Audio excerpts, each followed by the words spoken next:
Sudah hampir 3 minggu lebih, SMP Negeri 38 Batam menerapkan pembelajaran tatap muka secara terbatas. Selama itu pula, pembelajaran tatap muka ini berjalan lancar tanpa ada kendala apapun. Sementara, protokol kesehatan diterapkan sekolah ini cukup ketat, mulai dari siswa dan guru masuk, hingga proses belajar mengajar dimulai, serta siswa pulang meninggalkan lingkungan sekolah. Saat diwawancarai, para siswa mengaku senang dan tidak khawatir dengan pembelajaran tatap muka ini. Karena, kata mereka, protokol kesehatan diterapkan sekolah ini cukup ketat. Dengan pembelajaran tatap muka ini, para siswa mengaku pelajaran mudah dipahami dan bisa langsung bertanya kepada guru bila mana ada materi kurang dimengerti. Ketimbang, kata mereka, dengan pembelajaran jarak jauh atau daring, pelajarannya terima sulit dimengerti dan cukup membosankan. Dinda, gimana setelah 3 minggu kamu belajar, ada kendala nggak? Enggak, saya malah suka belajar tatap muka. Suka tatap muka, kalau dengan daring kenapa? Enggak masuk aja materinya kayak. Capek ya? Iya. Udah jenuh juga? Setelah tatap muka apa yang kamu lakukan? Ya belajar seperti Belajar, biasa. selain belajar mungkin ketemu kawan-kawan juga gitu ya. Apa yang dipesankan orang tua kamu ketika kesini? Ya, Ketika orang tua sekolah? saya support. Hah? Jaga prokes. Terus kamu nggak khawatir? Khawatir Pak ini COVID atau apa? Kan ini masih masa pandemi. Enggak, kenapa? Ya soalnya pada mengikuti protokol gitu aja. Protokol sekolah udah bagus, udah ketat. Ketika tatap muka pembelajaran dimulai, senang atau tidak? Senang. Senang. Senangnya kenapa? Senang sih bisa tatap muka sama gurunya biar paham. Biar paham. Ya. Terus kalau daring kenapa? Nggak paham? Kalau daring tuh kurang paham. Nggak paham? Ya, Kenapa nggak paham? karena kurang kayak kejelasan gitu. Kurang jelas. Kurang tahu. Jadi Kalau tatap muka lebih enak ya. Bosannya daring ya. Ya, Kamu nggak khawatir tatap muka dengan COVID? nggak di sini kan udah ketat protokolnya. Protokolnya sudah ketat, jadi kamu suka ya. Oke. Sama halnya dengan para guru cukup senang dengan pembelajaran tatap muka ini dan mereka tidak khawatir bila berinteraksi dengan siswa. Karena protokol kesehatan diterapkan sekolah ini cukup ketat. Begitu pula saat menyampaikan pembelajaran, para guru mengaku tak menemukan kendala. Meski siswa hampir 9 bulan tidak mengikuti proses belajar mengajar di sekolah, hanya mengikuti daring saja. Nah, Ibu kan udah 3 minggu kita melakukan pembelajaran tatap muka. Selama ini ada kendala nggak Bu dihadapi? Enggak, kendala nggak ada. Anak-anak semangat semuanya untuk belajar tatap muka. Karena selama ini dia jenuh kan daring, dan sekarang dia untuk tatap muka itu senang, semangat. Beberapa jam Bu mata pelajaran yang Ibu sampaikan kepada anak seharinya? 2 jam. 2 jam. Apakah dengan 2 jam itu efektif tidak Bu? Memang kurang sih, tetapi cukup untuk sementara untuk situasi COVID ini, cukup untuk anak-anak. Cukup anak-anak. Bu, apa mungkin saran Ibu ketika masa pandemi ini melakukan pembelajaran tatap muka? Saran saya untuk tatap muka, anak-anak harus mematuhi protokolnya, memakai masker, hand sanitizer, membawa sarapan ke sekolah, menjaga jarak.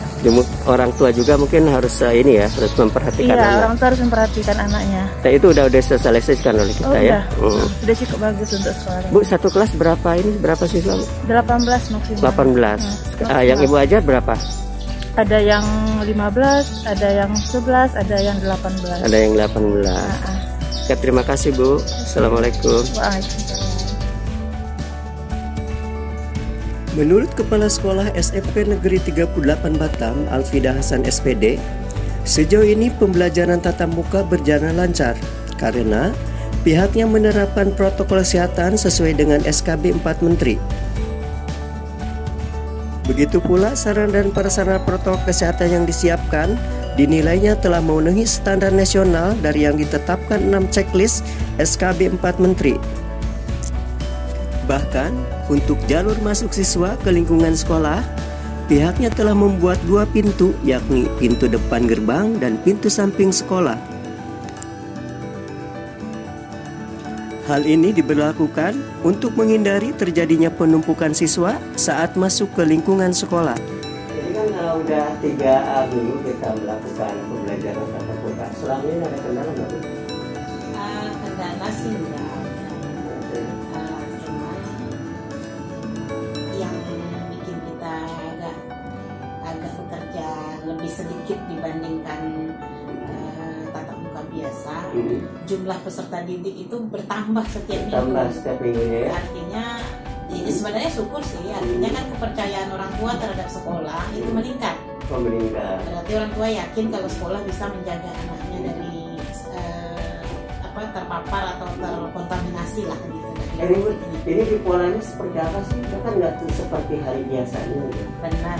Tadinya di pos itu kan kita buat 3 shift. 3 shift. Pukul 8 sampai 9, 10 11, kemudian nanti pukul 1 sampai pukul 13 sampai pukul 14. Tapi ternyata dari dinas pendidikan kan nggak boleh.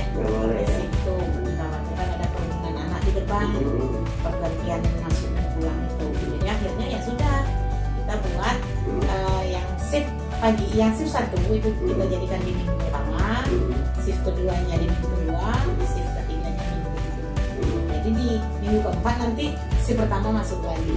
Jadi anak dalam satu kelas kita 18 maksimal.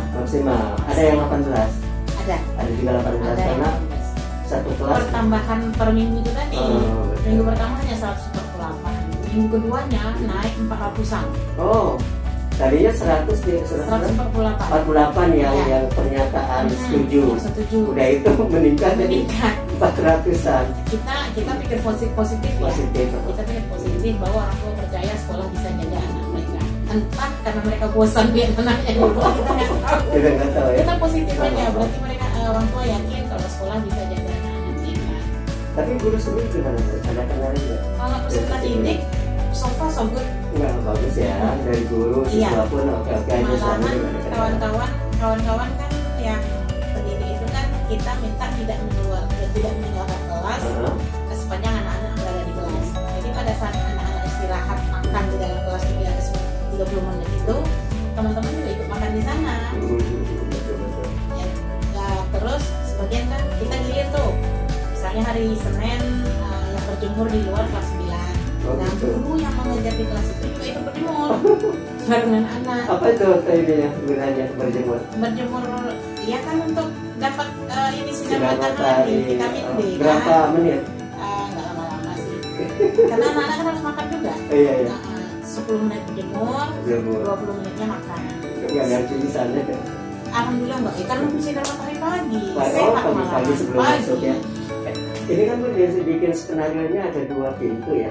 Iya benar. Sebelah barat dengan alhamdulillah sebelah timur ya. 2. Terus untuk sebelah barat itu kalau yang di barat itu kelas 78. Makanya termogannya kita siapkan 2 di sana. Kalau pintu utama, gerbang utama ini kita siapkan untuk kelas 9. Biar nggak terjadi kerumunan. Betul, biar tidak terjadi kerumunan. Kemudian pertimbangannya kelas 78 itu kelasnya lebih dekat dengan pintu masuk. Kalau kelas 9 lebih dekat kelasnya 2 jam ya. Efektif nggak sih? Sepanjang di kelas itu efektif sih. Cuman mungkin evaluasi juga untuk kami, mungkin perlu ditambah waktunya. Tapi setelah kita evaluasi kemarin, kalau kita tambah waktu, otomatis kan anak dan pendidik itu kan semakin lama takutnya bosan. Ya udahlah, 60 menit itu berarti 30 menit 1 jam pelajaran, berarti 2 jam pelajaran itu 1 jam 2 mata pelajaran yang kita terapkan. Enggak, 1 jam 1 mata pelajaran. 1 jam waktu ya. 1 jam waktu 1 mapel. Istirahat 30 menit, jam 9 istirahat sampai 9.30. 9.30 masuk lagi pelajaran keduanya 10.30. Jadi efektif efektifnya nggak begitu efektif ya, tapi kurang efektif. Pembelajaran efektif sih, cuman kenapa jadi efektif? Karena tidak ada tuntutan dari pemerintah untuk mengejar ketuntasan kurikulum. Itu efektifnya. Kalau seperti yang dulu kan harus tuntas kurikulumnya, ya jelas nggak efektif lah. Bayangin aja 80 menit kan 1-2 jam pelajaran kan 80 menit kalau dulu ya. Kalau pembelajaran biasa dulu dan masa pandemi ini jadi 60 kan 20 menit berkurang. Nah tadi saya kan lihat ini lihat apa kelas-kelas ya.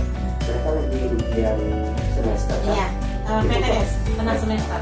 Oh pakai ini ya, pakai Android ya? Pakai Android ya. Emang udah di setting seperti itu ya? Kita pakai kertas lagi? Kita setting supaya tidak terjadi sentuhan tangan di kertas pada saat pendidik membagikan, nanti ditarik lagi. Jadi anak bawa handphone? Anak bawa handphone. Tapi ya kita tetap fleksibel. Ada orang tua yang butuh handphonenya untuk dibawa kerja, ya sudah mau tidak dari kasih anak. Terpisah nanti? Sepanjang ini sih kita usahakan terpisah. Artinya ada yang online, ada yang tertulis juga. Mungkin harapan juga kepada orang tua selama 3 minggu berjalan, ini seperti apa sih orang tua melakukan kepada anak? Oke, kalau untuk Bapak Ibu yang masih belum percaya kami bisa menjaga anaknya, lihatlah buktinya selama 3 minggu, insya Allah tidak ada masalah apa-apa. Jadi tolong yang masih berada di rumah anak-anak bisa segera diantarlah ke sekolah. Kita akan berusaha menerapkan protokol kesehatan. Ketinggalan pelajaran juga ya? Iya, karena yang namanya daring itu kan interaksi secara emosional guru dan anak itu kan tidak terjalin. Kurang ya. Kemudian sepanjang anak-anak di rumah, Bapak Ibu orang tua tolong jaga anak kita itu jangan sampai banyak-banyak keluar rumah. Itu yang penting. Karena bagaimanapun sekolah jaga anaknya, di rumah tidak terjaga kan kita khawatir. Jangan sampai sekolah kita ini ditutup oleh Dinas Pendidikan untuk melaksanakan PTM.